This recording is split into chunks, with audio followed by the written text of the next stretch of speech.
Today, we are doing a 2-round 2026 NFL mock draft. Let's get right into this. If you guys are new, feel free to like, comment, and subscribe. Below my face is my board. These are not predictive rankings. These are the players that I love in the order that I love them. I watch each player only in all 22, so that is going to be the rankings. If you guys want to see every single player on this board, along with every single evaluation I do, I have some special little posts that I've been doing that end up actually tracking the players who I ended up marking doing well versus poorly throughout the weeks. Feel free to go over to the Patreon. You guys also get extended videos over there for positional rankings, and you get them early. So it's $5 a month. You guys get access to all that. I want to make sure that at least the work that I do ends up not coming yet to you guys at a premium cost. I know there's enough things that we pay monthly for as it is, but I want to be able to give you guys the awesome amount of work that I try to do. And I love the fact that we built a community of over 100 people there. Let's get into this. Let's have a great time. Starting out with the number 1 overall selection. This is going to be with no trades. And we're going to have the official draft class complete, if I'm not mistaken, by Friday. Super excited to be able to fully understand everything there. But it looks like we pretty much know everything, which is so nice. And I think you'll agree. But number 1 overall, Vegas Raiders. Let's not waste much time here. Again, this is 2 full rounds in one video. You guys know me. I like doing a 2 and a 3 round per week. And I didn't get to my 3 rounder last week. We're getting to a 3 rounder this week. And, you know, if I'm feeling like the momentum's good enough, we could try to talk about 2027 stuff. But with the Senior Bowl coming up and the Shrine Bowl, I'll be boots on the ground at both. We're not really going to be doing that until after the fact. So we get excited for a bunch of Senior Bowl and Shrine Bowl content. It'll definitely be popping up soon. Number 2, the New York Jets. So this is the big question. The Jets actually are looking, if I'm not mistaken, for a defensive coordinator right now. But, without Dante Moore in this class, we're going to ignore the offensive side of the ball. Like, there's just nothing that's going to provide you the value that makes sense here. So defensively, there's pretty much 4 players you can discuss, and they're all visible to you right now on the screen. It's David Bailey, Ruben Bain, Arvell Reese, and Caleb Downs. Safety is just, unfortunately, as much as I love Caleb Downs, I have him as my number 1 player. It's just not feasible enough to take him here at number 2, and this is a pretty damn good safety class, so you don't need to really push it in that regard. Arvell, you'd have to use him as a full-time edge rusher. The question is, how comfortable does Aaron Glenn feel with, that overall situation? But with the way Ruben Bain's been playing, he ended up just going up in the national championship and putting up 2 sacks against an offensive tackle that has not allowed a single one all year long. It feels like this is the right move. Aaron Glenn ended up having another edge rusher that he ended up coaching back at the Lions that had some arm length issues, granted not as bad as Ruben Baines, but he ended up trusting the tape, and Aiden Hutchinson has been phenomenal in the NFL. So we're going to trust that Ruben Bain Jr. is as well. Now, the fact that you can move Ruben Bain inside as well as use him on the edge is super duper important to the value of the number 2 overall pick. Like, a lot of people want to look at the arm length as an issue. I think that arm length would only be an issue if it ended up popping up as an issue. So my only concern with Ruben Bain coming into the year was primarily, well, his arms didn't look super long, but it was primarily the conditioning, the endurance, and that got better and better and better. And he is a phenomenal, phenomenal player. So really excited to keep him there in the top 4, even when there was some doubt there where some people were trying to throw out some round 2 comps for him. And I'm like, or round 2 grades. I was like, I think that's some bullshit. But number 3 overall, we got the Arizona Cardinals. There's a couple of routes you can go here. You could talk about the pass rush, like a David Bailey, if the off-field stuff checks out. Caleb Downs, best player available. Arvell Reese. Some people even throwing out Peter Woods because of the fact that some veterans are going to be up for contract. And Peter Woods, in my opinion, is the best value available for the Cardinals. However, it's a good defensive interior class. I don't think that you guys are going to go back-to-back years drafting defensive interior in the first. Granted, we don't know who the head coach is going to be. So there might be a defensive mind that comes in there. But the number 1 thing you need to do is solidify the trenches. Now, is it going to be defensively or offensively? I think offensively is going to matter a lot because the defense has a lot of pieces you're still working with. I think the offensive side of the ball, not so much. CeCe Maui Noah has had a really, really solid year, and he looked very solid in person. I got to see him pass the eye test. He just looked good. And a couple players have passed the eye test that, they didn't not pass the eye test on tape, but I would say the eye test in person confirmed it. The most recent one was Gray Zabel. Like, that's one of the biggest things when you end up going to the Senior Bowl, the Shrine Bowl. These guys stand out in a way that the tape doesn't necessarily show it. And it does give credence to it. Now, I'm not saying that my eyes have had a couple thousand guys that I've seen play through them. Like, we're still obviously growing, developing, and getting our experience in that category. But I will say, especially for offensive linemen, the it factor, the eye test, has been pretty spot on. And as much as I had my reservations about now Maui Noah, I'm going to be honest. The way he's played through the playoff, I actually need to boost him up a couple points to boost him closer to my top 10. But he's well worth it. If he has to kick into guard, he has to kick into guard. But at the end of the day, you're getting yourself a 5-star offensive lineman here. And he's somebody who, in the biggest moments, has shown up. And that's something that you really need to go after. So, CC Marino at the selection there at 3 for the Cardinals. Number 4 for the Tennessee Titans, Robert Saleh, the GM, or not GM, excuse me, the head coach now. Let's hope Mike McDaniel comes in. I would love to see them pair back up and, Niners connections and stuff, but we'll see what happens there. McDaniel, I believe, ended up canceling his second Cleveland Browns interview. So we'll see if anything materializes in terms of the head coaching realm before we end up starting to talk about the offensive coordinator realm. But there's two ways of thoughts about this. You can talk about Arvell Reese and utilize him as an edge, which, I mean, I do trust Saleh to maximize the talent of his team. And to be fair, Saleh's dealt with, even if Arvell ends up being a linebacker, he's dealt with the best linebacker in the NFL when healthy in Fred Warner. So he knows the value of linebacker. And I think that does shape this pick. I think Jordan Tyson's the best wide receiver in the class. The way Carnell Tate ended up falling off versus Miami, like in the biggest game, he did not show up. That's a big red flag to me. I don't think that's going to be something that totally disqualifies him, but when you're talking about A or B, it gives more credence to A. Now, Jordan Tyson has the health concerns in terms of missing time every single year. Those have not been connected issues. So that's something that, you're not seeing like multiple knee issues to where you actually really have to question his knee. And you're questioning his overall health, and none of them have been technically interconnected. Knock on wood, it's a string of bad luck. The doctors will know better than we will. But I'm going to say that maybe there is something there because it's so consistent. And with Saleh in the building, understanding the value of linebacker as well as developing edge talent, we're going to go after Arvell Reese, linebacker out of the Ohio State University. At number 5, we have the New York Giants, and you have a new regime there with John Harbaugh. I assume Monken's going to end up following him to be the offense coordinator. That's just the general idea of it. But there's two ways to go about this. There's Caleb Downs, and then there's, Jordan Tyson.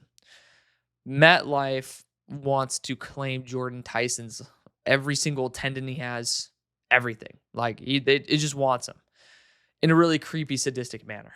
But I would say that Jordan Tyson is the best talent for what the Giants need. They need to have a really dynamic weapon outside of Malik Neighbors in that receiving core.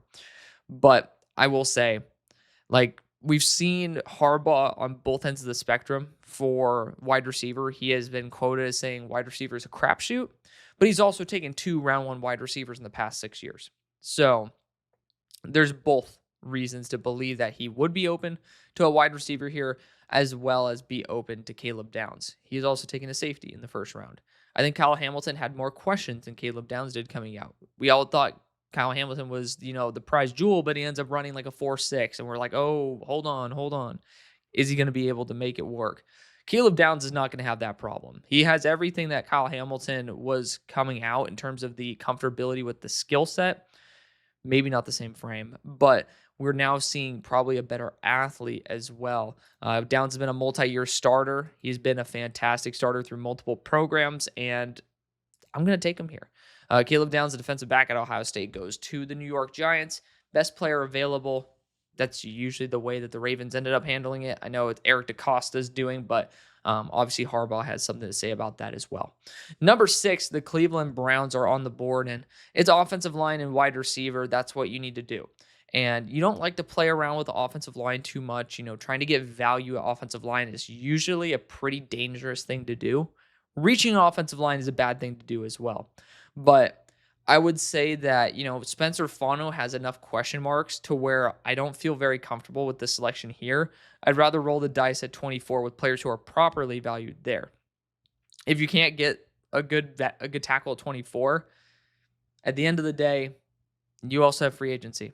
And you have all but 3 offensive linemen, I believe, on contract or excuse me, up for contract, and one starter that is going to be left on contract. So there's going to be a lot of free agency or free agent offensive line movement. It's not going to be all open. So I'm going to look at the wide receivers here. Carnell Tate, again, he's played in Ohio, doesn't have the track record of injury that Jordan Tyson does. Now, he did miss some time this year as well, but I will say, again, the more I've thought about it, the more I pondered, not showing up in your biggest game is what really bothers me. Jordan Tyson shows up every single game. He dominates every single game. The problem is he's just not there every single game. But I will say this, even though it is a pain in the ass to not have Jordan Tyson out there, 25% of the time, I'd rather have a true number one 75% of the time than a number two 85% of the time. Because again, Carnell hasn't been fully healthy either. So we're going to go Jordan Tyson here, wide receiver out of Arizona State. I'm swinging for the fences. I do think he's the clear-cut best wide receiver in the class. With Carnell, a lot of people think of him as like a really reliable 2. That's where I'm at as well. Jordan Tyson, maybe Mekhi Lemon. Those are the guys who have the ceiling to be a 1. Number 7, the Washington Commanders are sitting there. And again, if you just got to do your own research on David Bailey, I do have my own respective concerns. However, the on-field talent has been phenomenal, and the Commanders aren't in a position to be picky. Like, you need to just get the best talent, and David Bailey has been that. I mean, he's been insanely productive, and a lot of people are going to start asking about Keldrick Falk this episode. I'm going to try to take a stance. We're at that point of the offseason to where I feel comfortable taking some theories and putting them into practice. And that's what makes us be able to have mock drafts pretty frequently without it actually changing the draft order. I think that Keldrick Falk is being absurdly overrated right now. And I think it's a lot of agency talk. And I think that shit's going to fizzle out really quickly because I just have this feeling. Keldrick Falk might end up being a late 1, but he doesn't provide any sort of pass rush upside unless you're kicking him inside, which we're not classifying him as a defensive interior. But if we do, then that's a different story. And even though it's a different story, he doesn't have the experience to garner an early to mid first round selection the way that some people are trying to say that he does. I'm tired of us using age as a reason to draft someone high. It's not the reason. It shouldn't be the reason. It should be a reason why you're excited about the ceiling, but we got to look at the floor in terms of what can you offer. And he's a run defender. And that's really fun.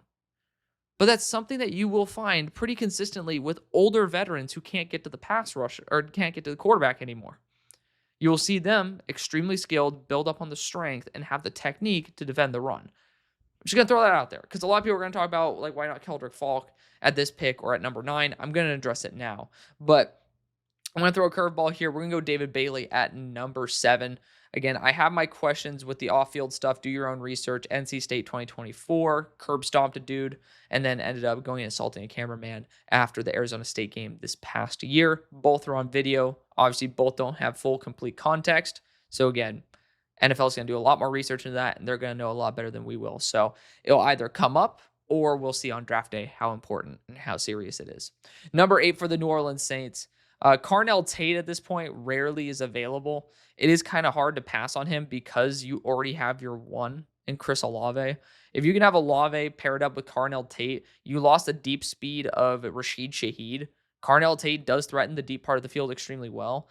I love Jeremiah Love to this team, but you don't usually see Carnell Tate available, and I'm going to opt to go after the wide receiver there out of the Ohio State University to pair up with another top 10 selection, or maybe he was at number 11 out of the Ohio State University in Chris Olave. Number 9, we have Kansas City Chiefs. Peter Woods, Jeremiah Love, those are the 2 selections that you're going to look at. Peter Woods has a lot of Chris Jones aspect to him. Dynamic, strong, flexible, able to play from the edge as well as every position on the interior. He's an amazing player.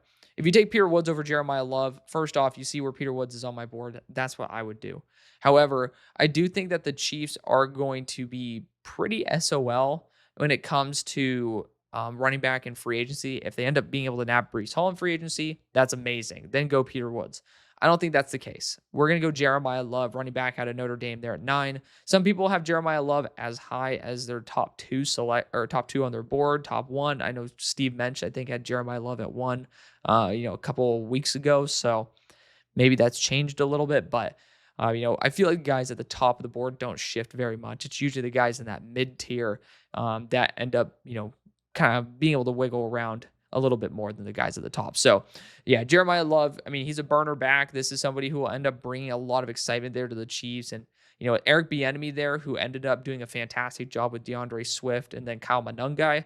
We'll have to see what the Chiefs will end up doing with somebody like Jeremiah Love. Number 10, Cincinnati Bengals. To me, this is a one that you just run in. It is Peter Woods. You could try to talk about offense and just try to draft Spencer Fano, but it doesn't make very much sense. You still have Amari Smith, who's also a right tackle, but I know some people wanted to at least mention the idea of offensive line for this team. But Peter Woods is best player available. Al Golden needs something. We're starting to see some development from the edge core in terms of Miles Murphy's looking better.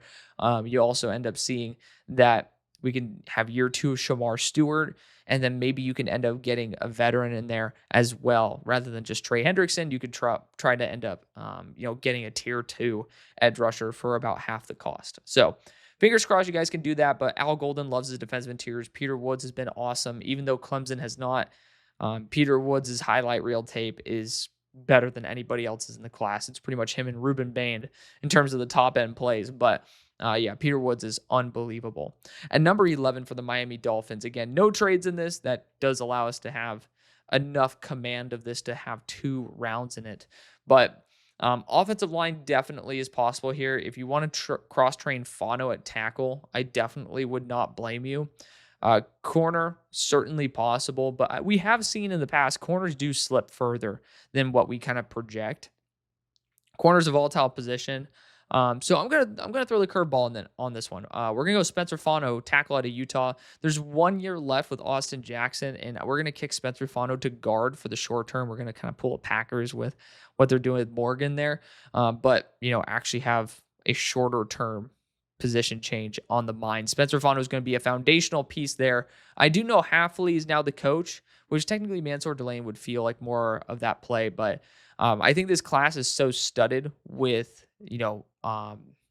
defensive talent that you're not going to be short on defensive talent there in the second, the third, the fourth. So I think Hafley is going to do the smart thing and end up learning from what happened in Green Bay, which is continue drafting offensive linemen whenever you can. Of course, they were better at sniping it, but end up continuing to replete the offensive line and then end up being able to snipe quality players on defense as well.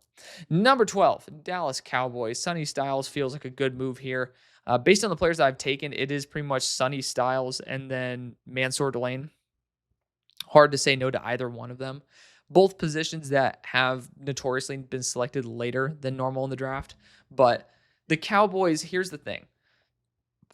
Linebacker is a pretty deep position in this class. Where I'm thinking you could end up trying to get value in round 3 is like an Aiden Fisher, linebacker out of Indiana. Even though he did just get cooked for, I think, 77 yards and a touchdown, he still ended up having some big plays in the run game, which is the primary need of this team is to defend against that. But you can end up addressing it with Sonny Styles. And, at pick number 20, I assume I'll be going either Keldrick Falk or TJ Parker, like one of the two at that point. So you could end up going with that route. But then corner is left vacant. Would you prefer Sonny Styles, who I think you need to know the defensive coordinator before we pull the trigger on Styles. Linebacker at 12 is very tough to pull off in terms of value. Corner is not. This team does need corner, and especially in a very pass-happy league. I like the linebacker class enough to where I think, again, with trades, you try to trade back from 20, try to trade back from 12, do your thing. But end up acquiring a little bit extra draft capital, maybe recomp a little bit, get that 3rd round pick or, 2nd rounder, and then you could end up being able to snipe one of those guys there. Corner's not so easy, I would say. It's not hard, but I would say it's a lot easier to get a quality linebacker than it is to get a true corner 1, which is what you guys need. We're going to go Mansour Delane, corner out of LSU here. I mean, Mansour has been the most consistent, dominant corner in the entire NFL. He does have flexibility to play at safety as well. I mean, they literally play him all over the place, but he's meant to be a boundary corner. Even though his arms are short, I think that the talent is supreme. You end up seeing him, always at the catch point. It's like Velcro Pawns, D'Angelo Pawns. Even though he's been at the catch point several times in the highlight reels, you see versus bigger receivers like Jeremiah Smith, he sometimes just doesn't have the length to get his hand in there.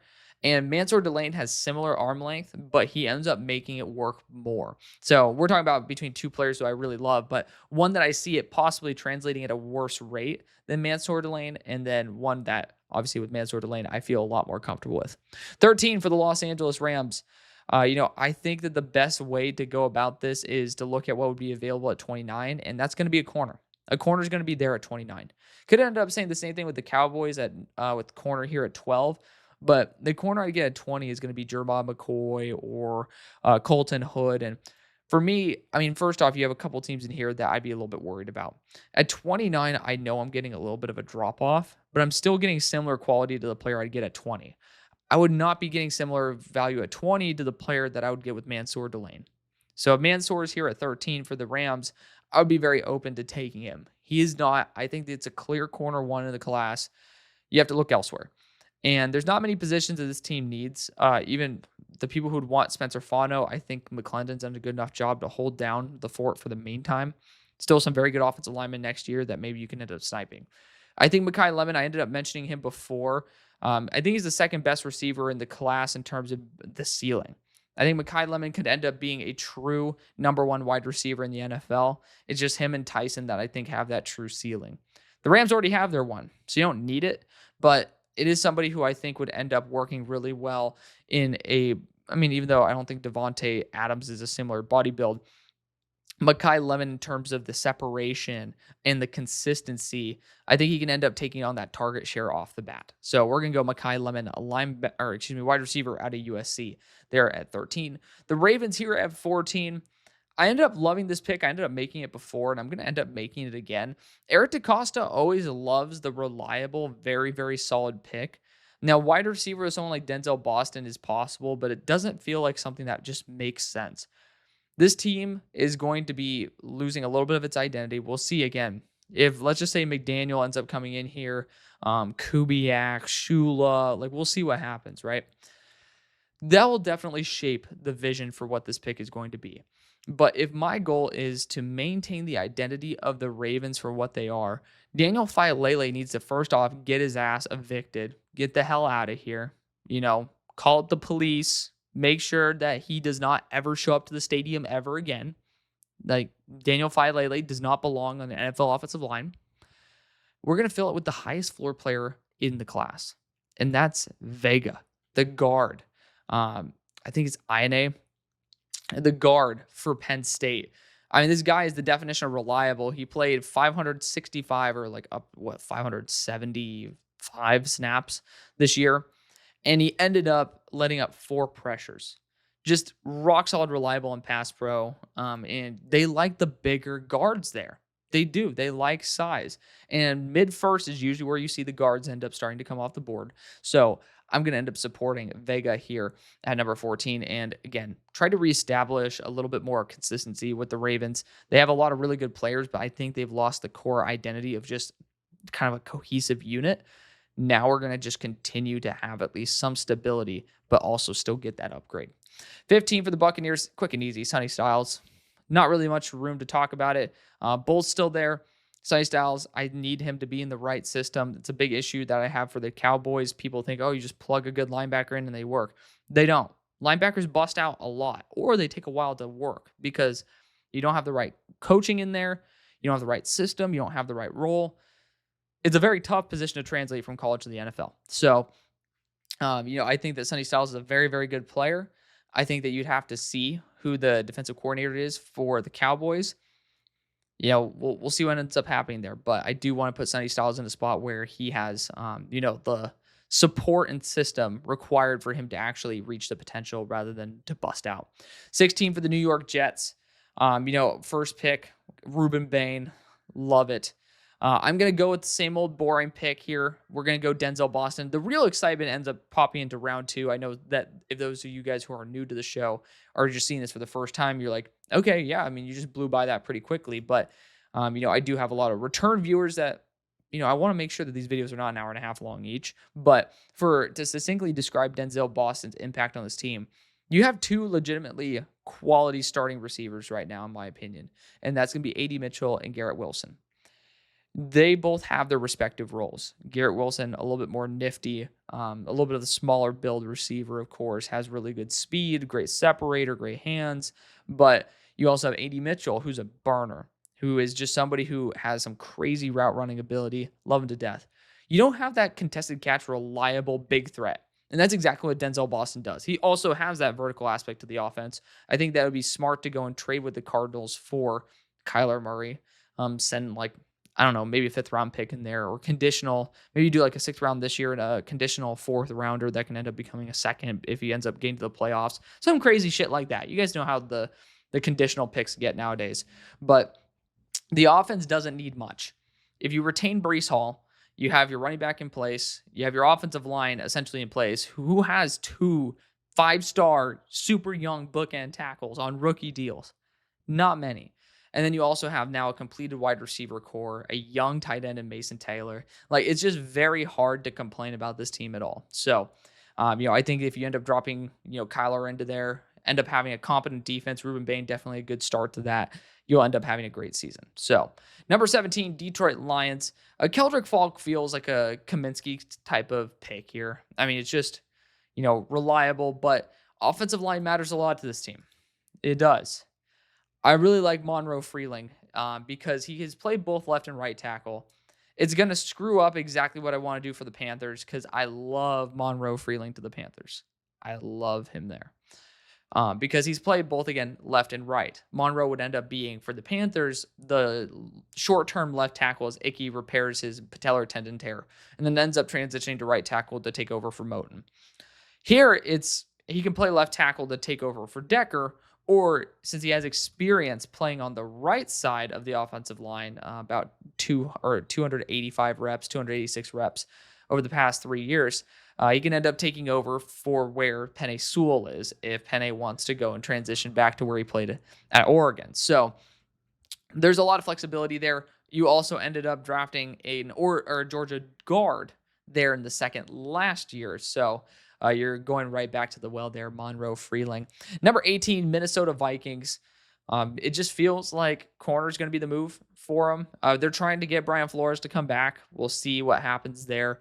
It looks like Jordan Addison's going to be exonerated from his crimes.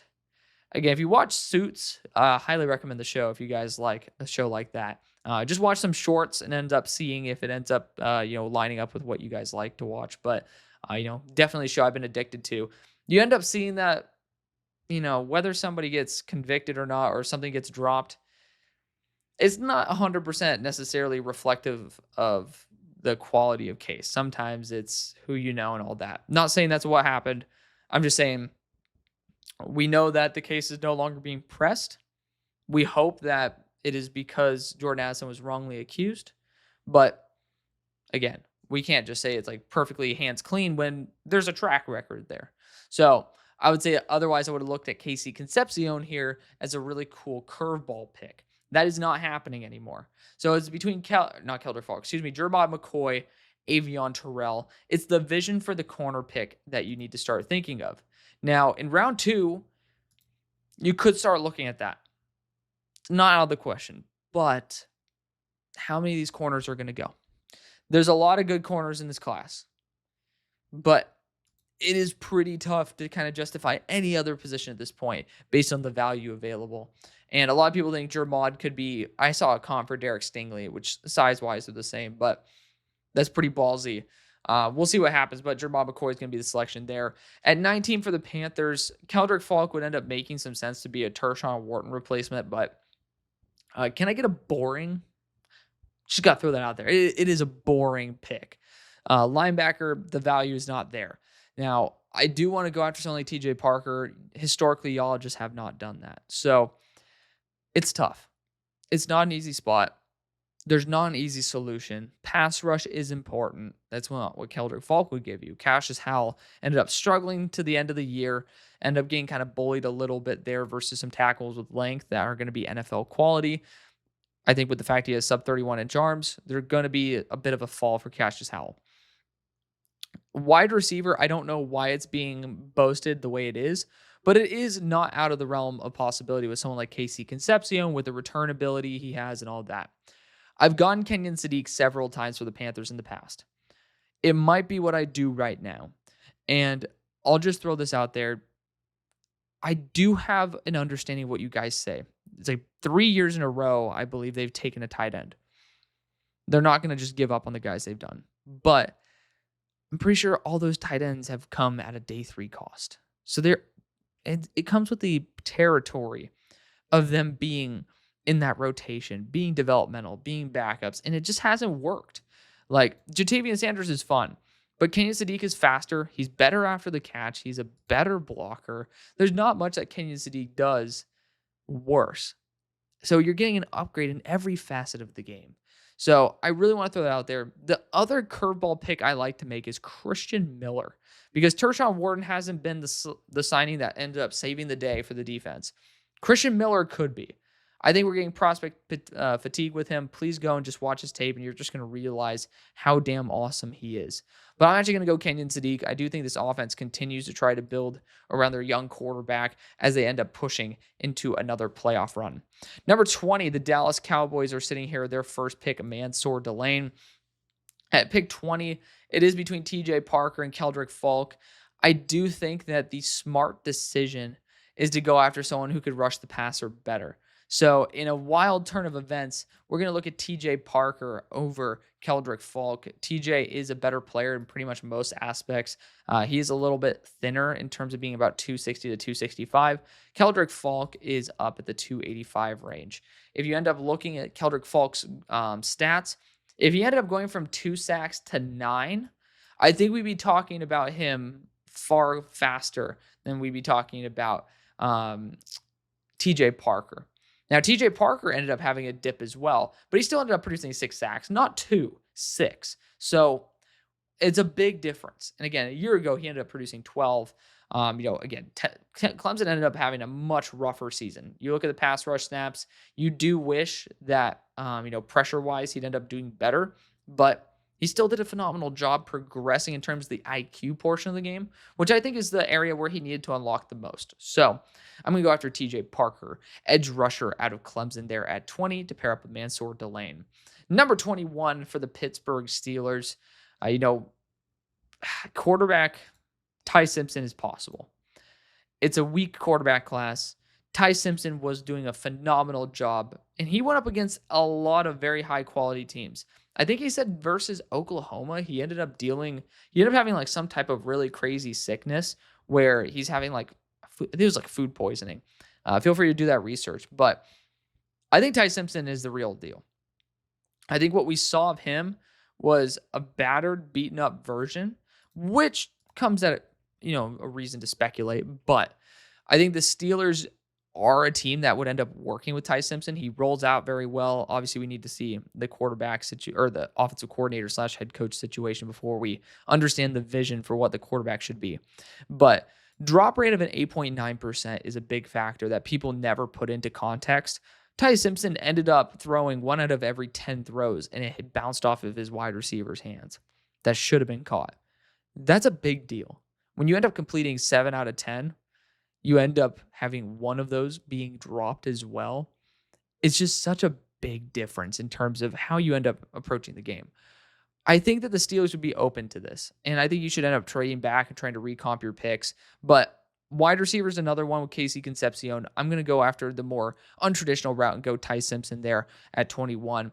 I think because he ended up fracturing a floating rib as well. It's why he ended up having to leave that final game for Alabama. But I think if he ended up having a little bit more consistency and health, we'd be talking about him at number 2. He was the number 1 QB, head and shoulders at the midpoint of the season. That doesn't just go away. Just because people want to nitpick the bad games doesn't mean you can't still evaluate the good ones. And the good ones are out there for Ty Simpson. And I like the quarterback competition between him and Will Howard.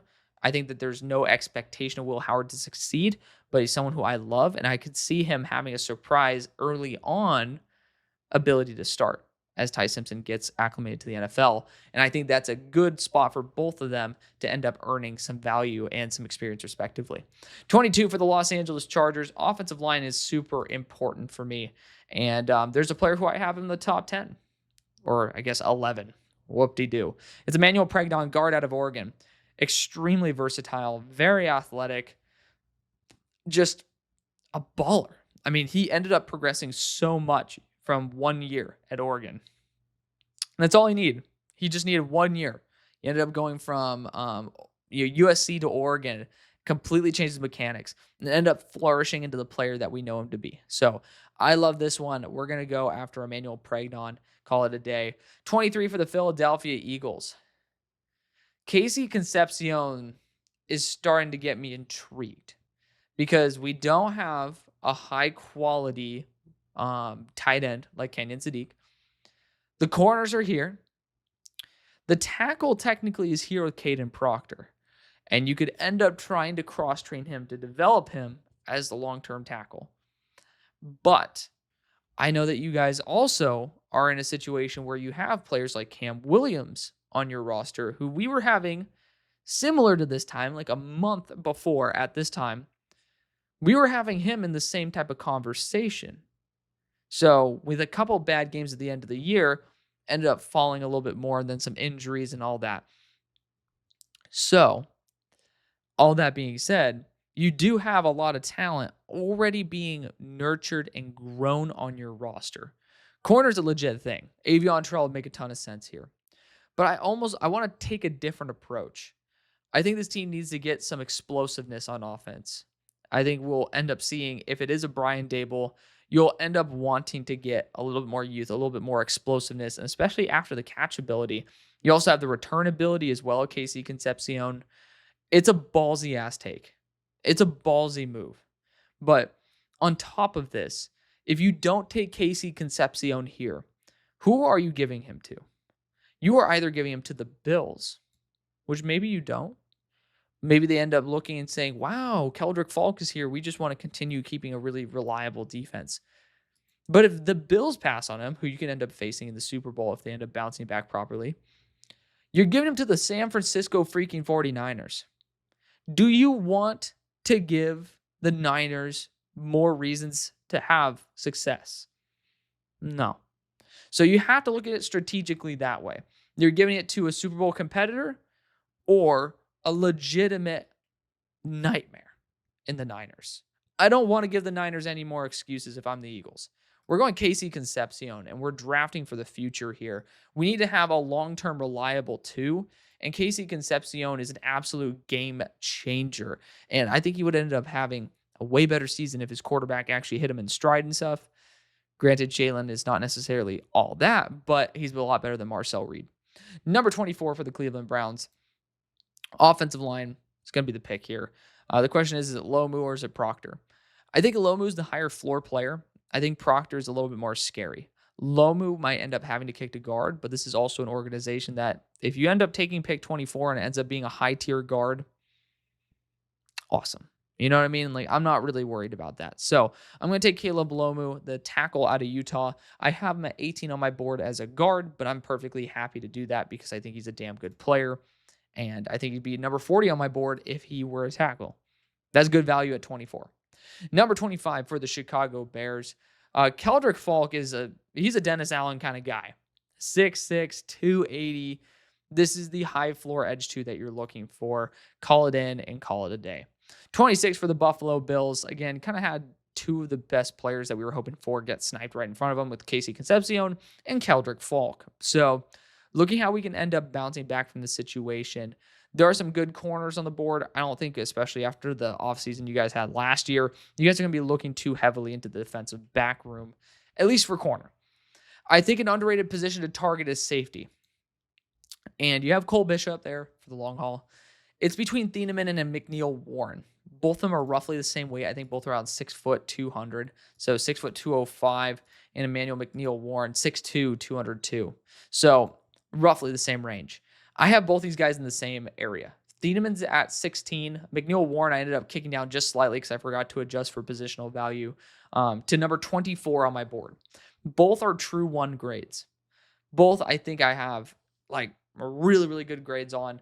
Thienemann is somebody who's been consistent in a big program, and he also ended up being really good at Purdue. They ended up having a weird year where they misused him a lot. You'll see how the split between deep and box ended up shifting, and then you saw a dip in production.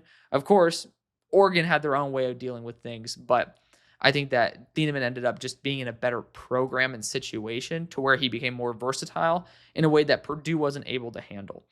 But McNeil Warren has been absolutely insane as well. Even though he's like 20 pounds lighter, I see him being a cheap version of what Eamon Warry was last year. I don't think it's on the same level of tier, but I think McNeil Warren is somebody that is worth fearing. He has incredible ball skills, not the best range. He's almost the opposite of Thienemann in the fact that Thienemann has straight line speed but poor acceleration. McNeil Warren has great acceleration but okay straight line speed. That's going to be something that I want to hear from you guys about. But I'm going to take Emmanuel McNeil Warren first round at number 26. I think he's a phenomenal player. He's going to shine at the Senior Bowl, and we're going to end up seeing in a week whether that ends up coming to bite me in the ass or not. Number 27 for the San Francisco 49ers. Defensive interior needs some help. I'm consistently going after Caden Proctor, getting the long-term tackle there for the Niners, and I think that's certainly something I could do. But to change things up and to keep things interesting, I think we should evaluate some other options as well.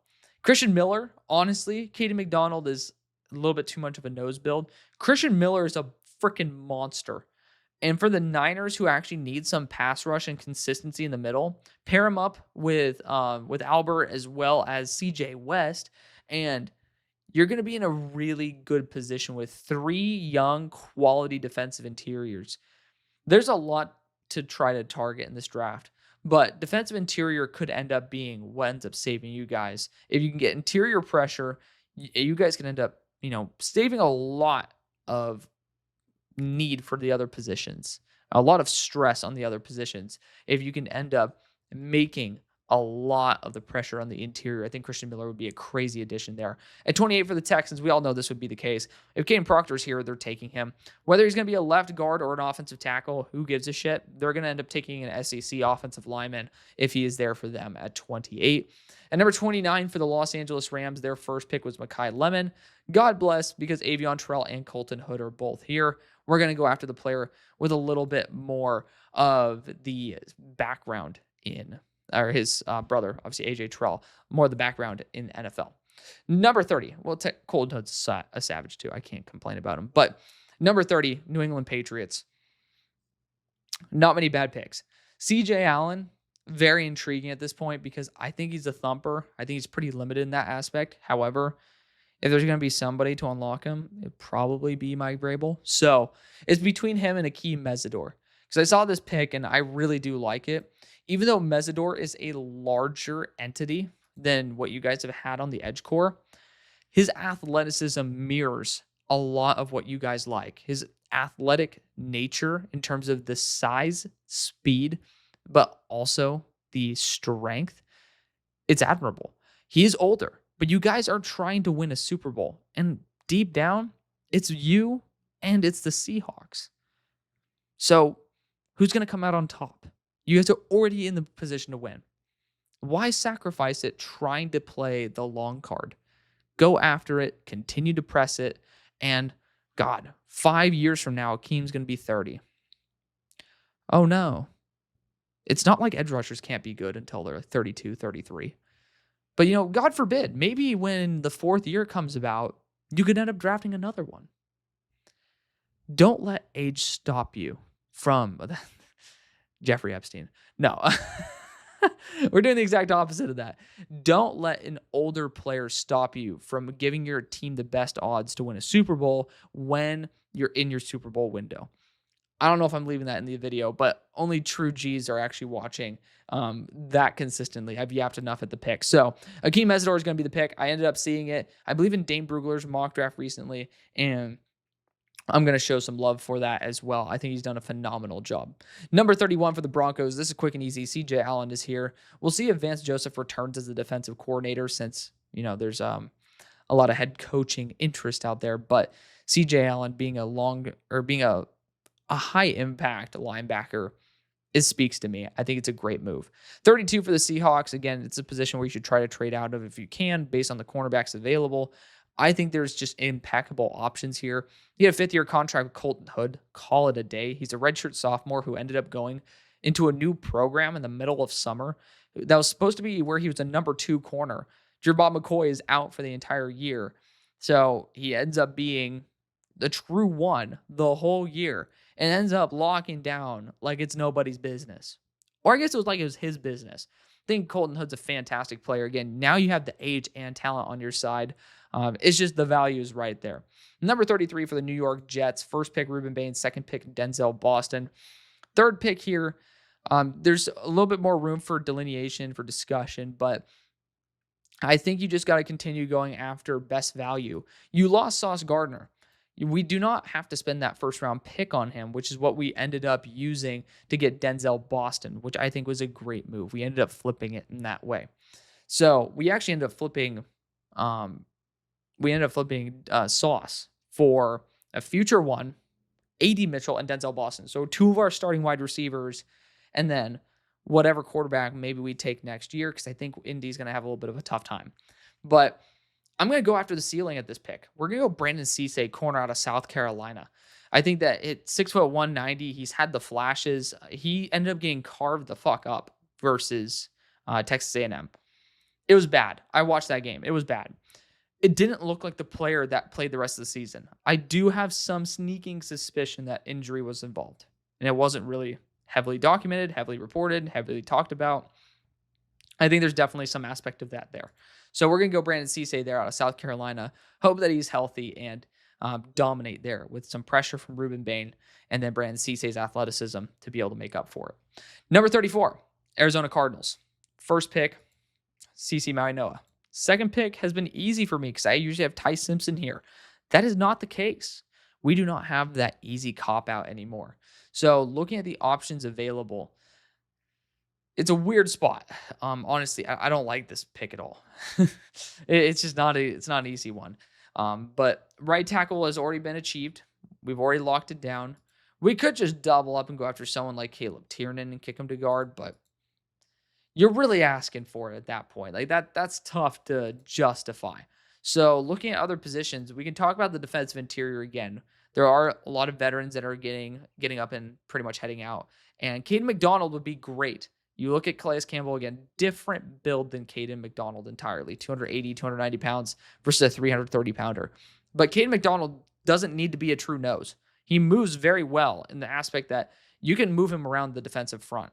And I think the value is too good to pass on him at this point. We're going to go Caden McDonald and just completely retool the trenches. So at number 35, PFF, don't fuck me like this. Number 35, we'll start talking about it. It'll end up refreshing in a second. I have faith. You know, they say fake it till you make it, right? But the Tennessee Titans, our first pick was all the way back here with Arvell Reese. And we got to remember Robert Saleh is the head coach. So, looking at it, I ended up getting a text. So it looks like we might have ended up seeing Mike McDaniel's going to the Chargers. Okay, this just happened 1 minute ago. So you guys know when I'm ending up recording this. So that's kind of crazy. So can we please draft Caden McDonald?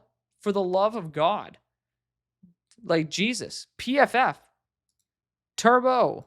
There you go. Hold on. We could flip it. But oh my God. It does not want to go faster. But yeah, we'll talk about the pick right here. So they're not going to get McDaniel. I do think still offense is a focused position, and I'm willing to take some time on this.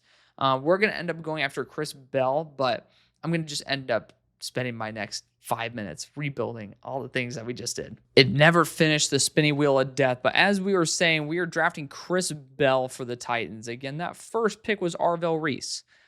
Chris Bell will end up being a potential future one for this team at 6'2", 220 pounds. I got to see him in person.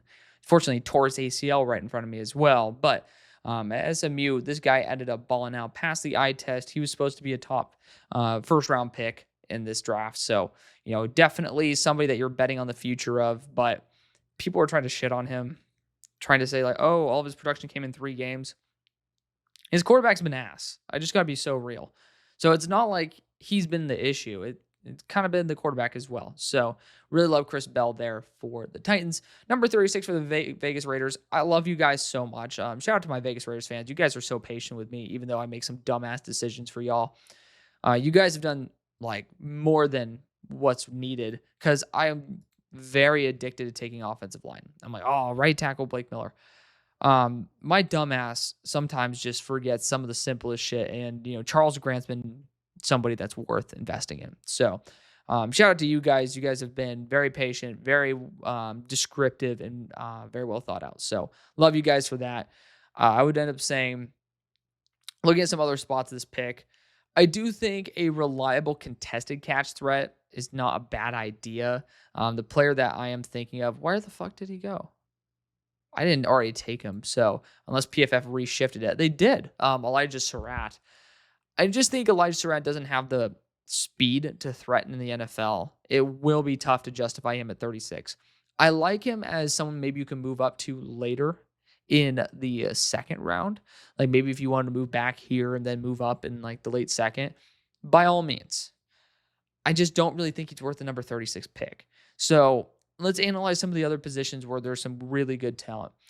Corner is very available, but free safety is ass on this team. And I have a player who I love from free safety who has great straight line speed, great production as a free safety, and he's not afraid to get into the box either.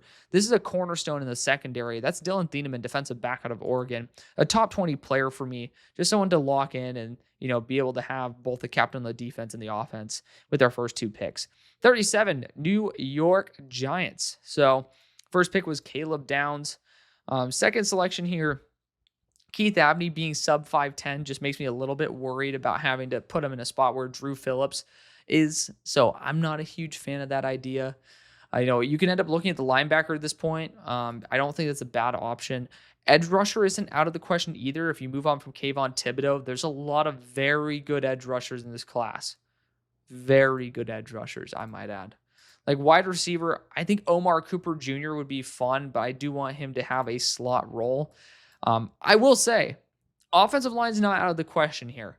And we can end up looking at Caleb Tiernan because of the guard/tackle flexibility, even though he's 6'8".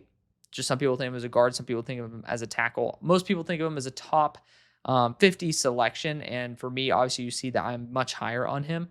I think this is a good spot to just take a high floor player that can end up playing on both sides of the offensive line. I don't think he has had reps in the past 3 years, but with a lot of the injuries that have happened as well, I personally think this is somebody worth investing in. He might have shorter arms, but he's just a fucking savage. And getting high-quality offensive line play is not easy to come by. At number 38 for the Houston Texans, their first selection was Caden Proctor. So here at number 38, I still think that center is a good position. You can look at Connor Liu, and I'm surprised they have Washington's pick. I don't know. For some reason, I'm tripping. Oh, of course they have Washington's pick. They ended up saying Laramie Tunsil there. But Connor Liu is the guy who ends up popping out to me because I'd be patient. But Caleb Banks has a crazy ceiling that's kind of hard to ignore. But D'Amico probably wants his own linebacking core. And Josiah Trotter's here. And he's someone who I'd be willing to take as high as the late first. I have him as in like the 70 to 90 territory on my board. But that doesn't factor in being with a coach that can utilize him properly. He's a very raw player, but in this system, I'd be willing to take him even as high as that late first territory because the ceiling is phenomenal. Number 39, Cleveland Browns. First pick, Jordan Tyson. Second pick, Caleb Lomu. Here at number 39, Not many bad spots to go after. I do think that defensive, like nickelback, is not impossible. Corner, if you can't restructure Denzel Ward, could end up being a good possible pick. But ooh, Ahmad Moten ended up showing up on this. That's sick. We haven't been able to select him. He ended up popping off in the national championship, so perfect timing for that. Part of me just thinks that we need to continue bolstering the wide receiver core. I don't see an issue with it. When you have someone like Omar Cooper Jr. here, who is an extremely talented player after the catch, solid route runner, ended up making the most freaky catch of the entire year, especially when you end up looking at the fact that it kept their season undefeated. I'm going to go after it. Omar Cooper Jr., wide receiver out of Indiana, someone who I need to boost up higher on my board. Number 40, Kansas City Chiefs. First pick was Jeremiah Love. Second selection here, there's a lot of good edge rushers. I feel very confident that even if you wait to the third, you can probably get someone who's really good value. So I don't really feel the need to take one right here. As much as people want to try to push that, I think wide receiver needs to be a focus. And I think getting balance is super duper important based on the fact that there's a lot of stuff that hasn't been going right there for Kansas City. This is a player who deserves a lot more love and respect than he gets, excuse me. And he's somebody who, in a team that has had a 10% drop rate damn near an 8.9, he had a 1.5. It's Jeremy Bernard. He's not going to be your contested catch threat, but he's going to be reliable at every level of the field. He can threaten deep. He's not like a crazy deep guy, but the most important thing is he keeps your offense in rhythm. And while you end up having Jeremiah Love slicing and dicing, you can have Jeremy Bernard being able to take a very reliable, consistent, dynamic approach. And 41, Cincinnati Bengals. First pick was Peter Woods. Unfortunately, we do not have another safety that I like to be able to prioritize, except Zaki Wheatley. I do like Zaki, but I would end up saying that edge, you could, again, try to argue it here since we're going to have enough teams where I'm like, oh, I'll look for it in round 3. This is where you start saying, I don't know if I'm going to see it in round 3. You will. There's a lot of very good players here, whether it's a Derek Moore, a Malachi Lawrence, like Nadam Tucker. Underrated player. I mean, look at the stats alone. He ended up fucking balling out. But Max Llewellyn, like, there's great players all around. Now, Max Llewellyn, I have a lot of respect for him. Like, his dad ended up reaching out today too. So shout out to Mr. Llewellyn. But I just think that there's some part of his tape that I think he should lose a little bit of frame. I think he should end up getting to the 250 range. And I think if he had a little extra speed, the technique and speed combo would be lethal. The NFL will know how to utilize him because the tougher to learn stuff is already there. But for the Bengals, we've already drafted defensive interior. Offensively, I don't really know if they're going to be targeting anything here. Center-wise, you can go Connor Lew.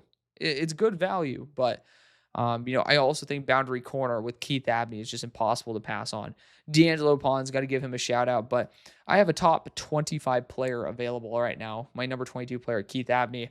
I'm going to be remiss if I don't take him here. And Al Golden ended up having Leonard Moore under his tutelage, if I'm not mistaken. So I think he cares a little bit about the corner game. So 42, New Orleans Saints. First pick was Carnell Tate. Going after edge rusher, it makes a lot of sense here. I do think that, based on the talent available, it's probably your best bang for your buck too. Looking at the edge rushers, like R. Mason Thomas, Cassius Howell, this is the good range for them to go in.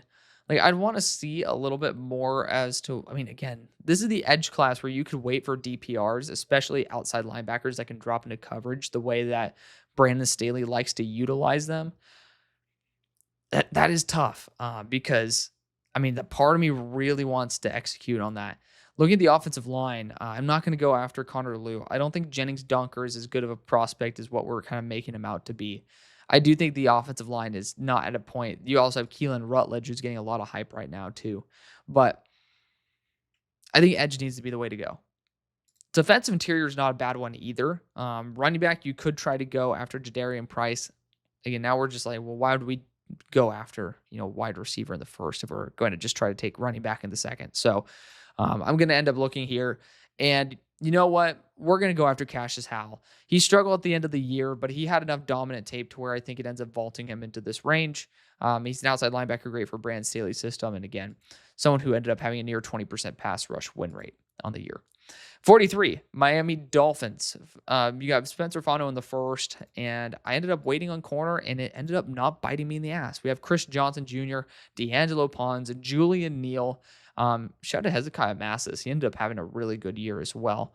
But all right, I would love to be able to see those. But then Davis Nick Benosin. By the way, ended up actually regrading Thaddeus Dixon today. He is the perfect definition of a poor man's Jermod McCoy. So if you ever want that, wait till day 3 and select him. But for me, I'm going to go Chris Johnson here, cornerback out of San Diego State. Quality, high IQ corner to just continue building upon for, technically speaking, I should have went more for a man-based corner based on what Jeff Hafley likes, but Chris Johnson, he's damn good too. Don't worry about it. Number 44, New York Jets, Ruben Bain, Denzel Boston, Brandon Cisse. That's just a great way to build the foundation of your team. Now, Caleb Banks is getting intriguing at this point.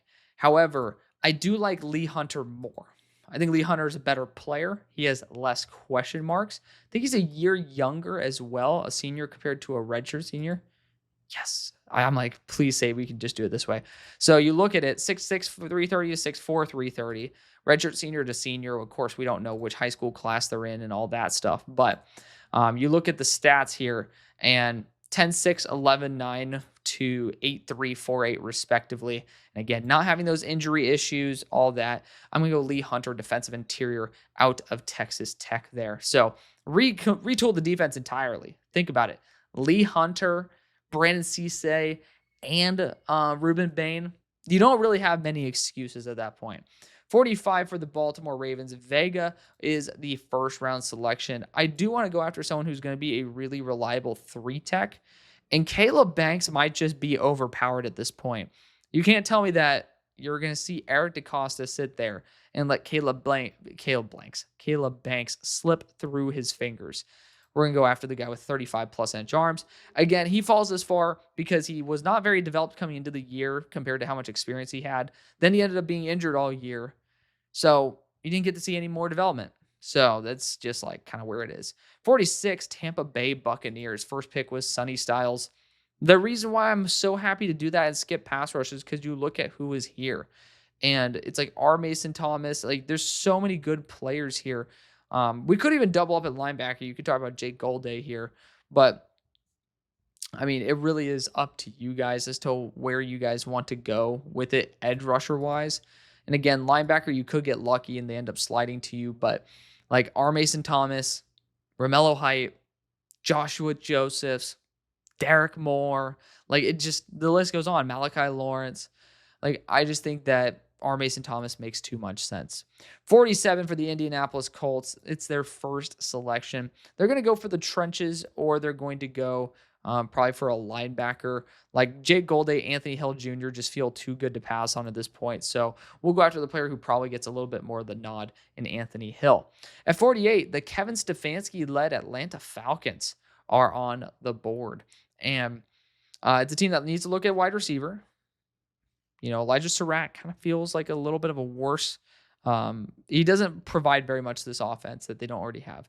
Zachariah Branch brings the zoom, and I do like that idea. Get Stefanski in the offense, somebody who could burn, churn and burn. So I like that there. You look at defensive interior, Ahmad Moten could be in this category now based on how he played. I think he's more of a third rounder, but still worth bringing up. Darrell Jackson Jr., probably another name to bring up for the third round. Offensive line-wise, I'm pretty happy with it. Again, tight end, I think Kyle Pitts is not going to be out of the picture, especially the way Stefanski ended up using his tight ends over the past couple of years. So, corner's possible because Julian Neal's a really good boundary corner. Jeff Ulbricht's there. Again, hallelujah. Excellent job retaining him. I think he's going to end up wanting to get he fixed the edge core. Now let's end up getting some dudes on the boundary. I'm going to go Julian Neal, cornerback out of Arkansas. 210 pounds. We're going to see him at the Shrine Bowl. I believe he is not re-signed to the Senior Bowl. If he has, we're still seeing him there just a couple days later. You guys will see plenty of content with that. 49 for the Vikings. First pick was Jermod McCoy.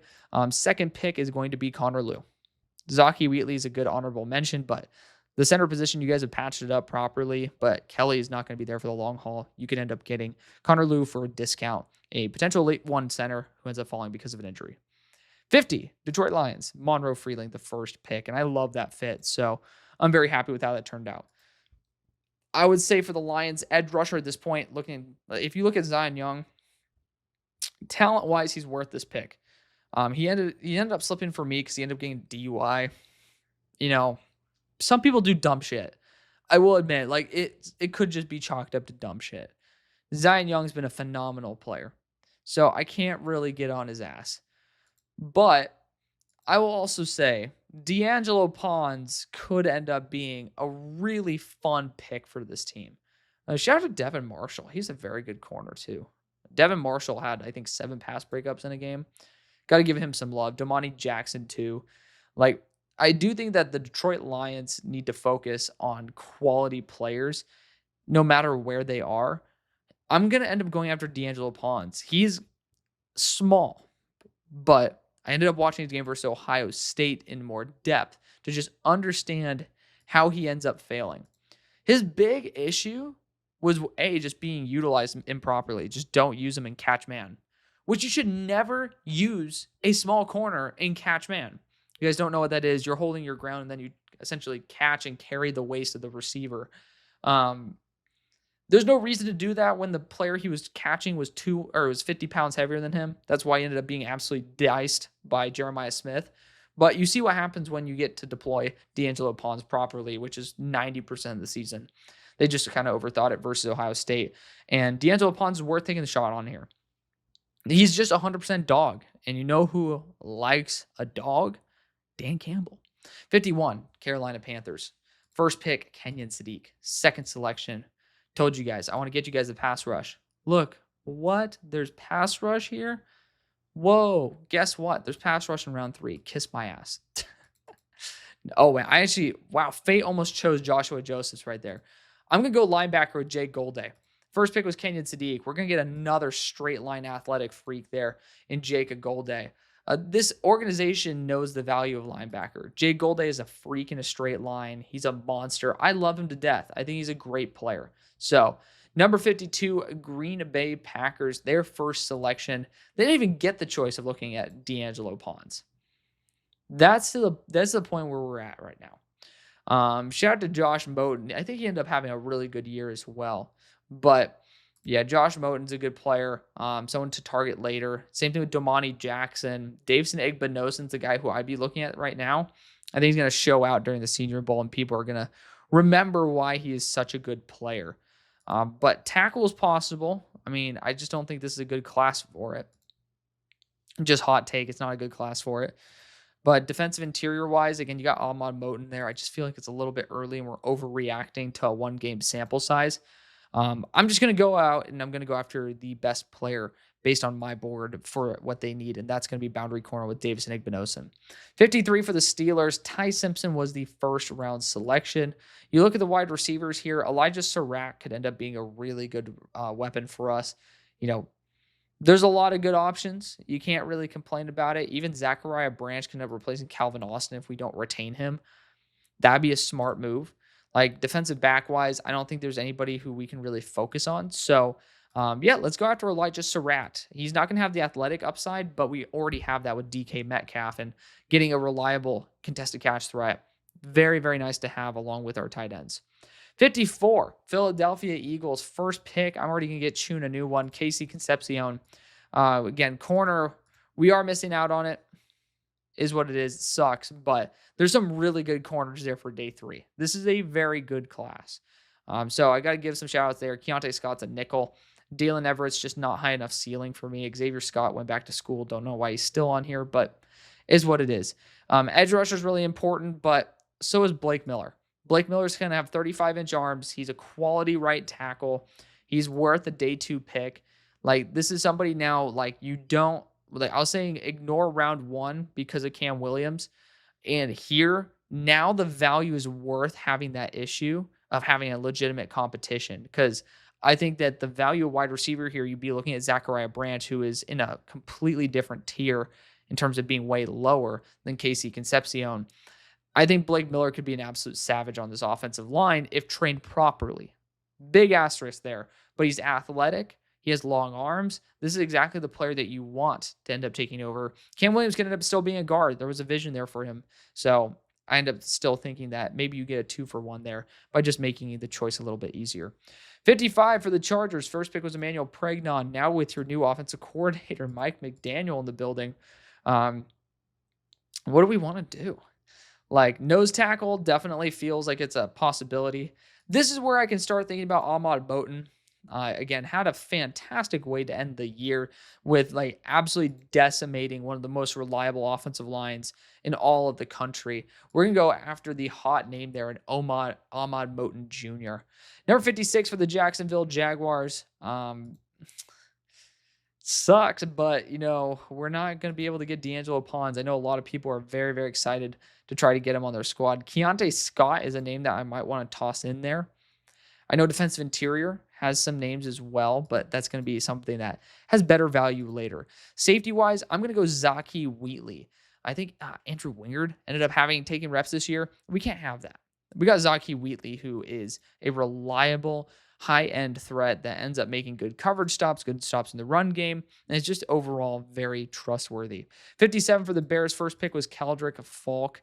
With Zion Young here, it does kind of suck to be like, well, we could have ended up having something better. But Jadarian Price is possible. You can end up having him be the long-term, DeAndre Swift.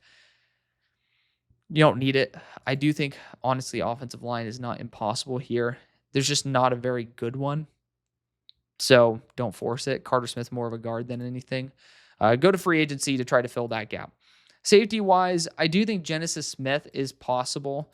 He's 6'2", 204 pounds. He does have a good amount of coverage stops there, 26% force and completion rate. Needs to work on his tackling, especially, and I would trade back to do this, but defensive back is a very important position to draft for this team for the future. 58 for the Niners. Christian Miller was the first round selection. Wide receiver is possible here, and I'm going to get a burners don't really make sense on this team based on the fact that you guys kind of target over the middle. Honestly, CJ Daniels in another round would be better. So I'm actually going to ditch that. Looking at other options for this team, again, we don't have any guys who I trust at tackle. Again, we went defensive interior for this team, so it's a little bit more of a curveball. Edge rusher, honestly, is just where we're going to find the value. So let's try to get a good pass rusher here. I'm actually going to get someone with size who is a good pass rusher. That's Derek Moore, edge rusher out of Michigan, 260 pounds and a 20% pass rush win rate. Just a reliable threat there off the edge. 59 for the Texans, Caden Proctor, Josiah Trotter, the selections. Defensive interior has been taken, so we're kind of screwed in that realm. We're just going to go after best player available for us, which is Jadarian Price, the home run hitter out of Notre Dame. 60 for the Buffalo Bills. Emmanuel McNeil-Warren was the first selection. I'm very happy because edge rusher is here. Feel free to take your pick of the litter. I'm going to say Zion Young maybe will learn from his DUI mistake. Again, I don't think there's a sustained history of it. When I heard he got arrested, I was like, oh, for the love of God. But if I'm not mistaken, it was just for DUI. Just is a big asterisk. Thank God. I think nobody was ended up being hurt. Obviously, DUI is no joke, but hopefully this is a one-time thing. If it's a repeated issue, then obviously there's a lot more reason to be legitimately irate. Number 61 for the Los Angeles Rams, Mekhi Lemon, Avion Terrell, the first selections. I'm so happy they got Nate Landman just kicking ass, but safety is important as well. This is going to be the round that ends up taking a lot of them off the board. We're going AJ Halsey, defensive back at LSU, who ended up having some pretty cool interceptions this year to replace Cam Curl. 62 for the New England Patriots. First pick was Akeem the Dream at Mesidor. Right tackle would be nice. It's not available. That sucks. Emil Wagner would be the dream to develop. That's more of a day 3 type of guy.